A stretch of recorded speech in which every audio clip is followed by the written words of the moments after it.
Everyone's talking about this shutdown as if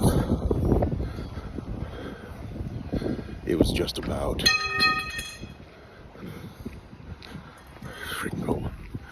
the Democrats just caving and that they were being feckless. Granted, they were, and the corporate Democrats are, but the reason they caved is much more subtle.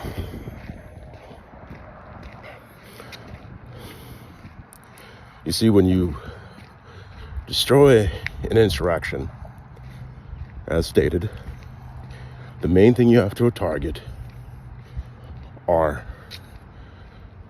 communities. The communities giving succor, giving help to the people on the front lines. Stated we didn't do that with the Taliban because we couldn't reach them in Pakistan. We know that's what they did during the civil rights era with targeting King. And then you know that's what they've done to me by violating my civil rights and constitutional rights on the daily. And just this afternoon, my entire back is so locked up I can't even move it. And this is me stretching it, and then they attack my knee, but it's another story. But it's the exact same thing. Okay. So when you look at it from this perspective, it makes more sense. And I'll explain to you why. According to Tad Stormer, professor of resistance history in America, one of the main things any successful resistance creates is parallel institutions.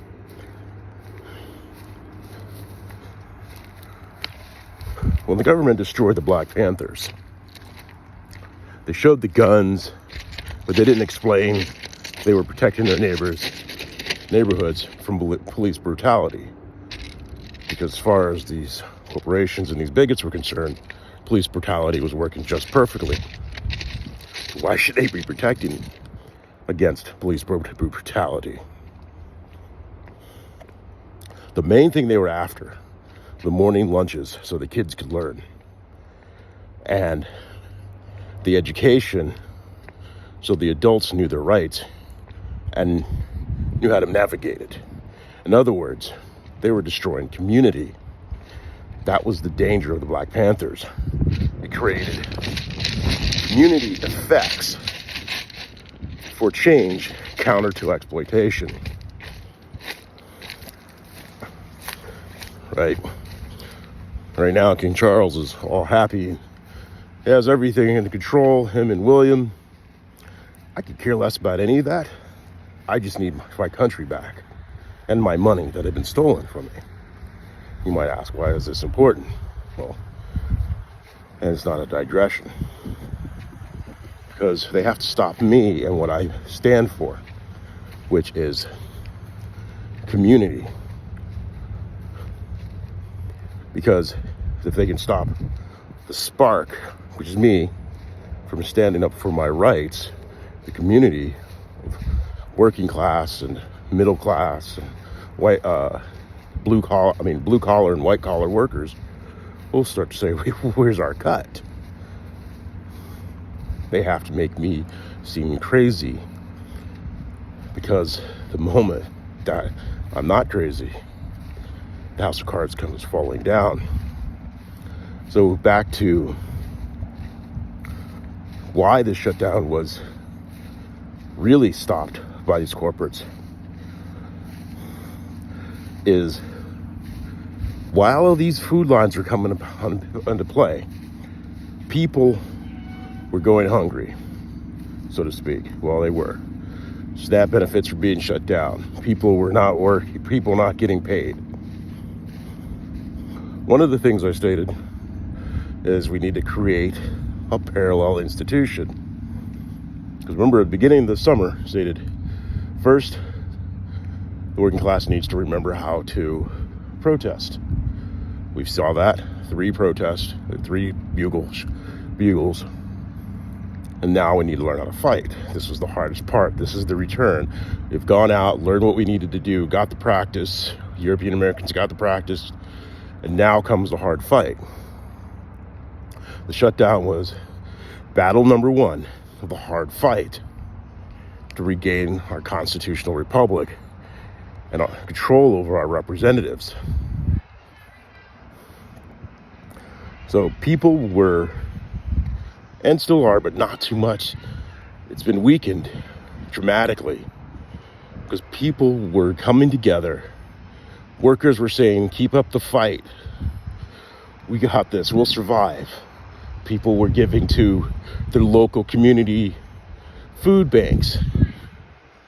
They were giving to their local churches who were still believing in Jesus, not this prosperity gospel crap. People, essentially, which is what I stated at the first, is like, hey dude, start doing this, because I knew that would coalesce into people meeting their neighbors. And when people meet their neighbors, they're not as much inclined to attack them. This is why segregation is a bunch of BS. It's just psychopathy as bigotry. Because they know they need segregation. So everyone thinks the target is crazy while making themselves look good. So people were learning about the system. People were learning they have power during the shutdown. That's the reason Chuck Schumer had, and his corporate donors had, them break ranks and get nothing. And to do it now, so it's whipsawed, which feels like a physical gut punch, because it is. And then it's worse because you feel it, where you get kicked in the gut, you just feel it in your gut. But you get the same pain throughout every cell of your body during a psychological whipsaw. Don't do that again. How dare you stand up? How dare you say you own this country? How dare you think you have rights? That's what the corporations and the oligarchs were saying. You saw Trump was losing his mind.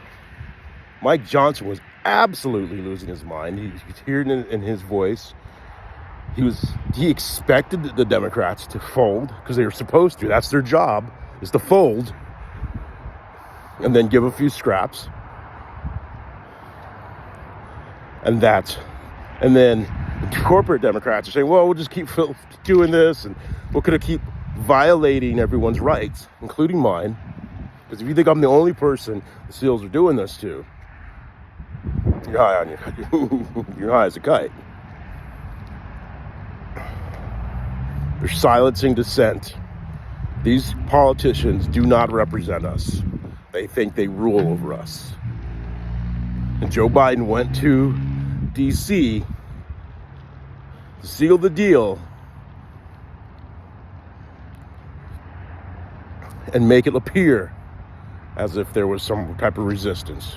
And here was the whole thing. What they did was, then they set up Gavin Newsom, and then Gavin Newsom's going to Texas, so that it looks like he's being set up as the one who's the next guy, while at the same time implicitly telling other white men, oh, I can steal their black woman.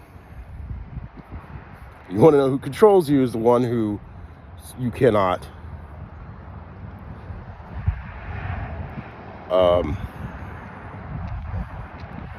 criticize. You notice Trump's all about that. And not just Trump, but any politician. And then I get it, with your power, you want power. That's just the way it is. And that's why there always has to be a counterweight to power. But this shutdown, capitulation, has nothing to do, it has a lot to do with everything else. But the main thing is that they had to slow the momentum, and they had to stop the building of parallel institutions that everyday Americans were learning under the shutdown, because Americans started helping Americans, Neighbors started helping neighbors.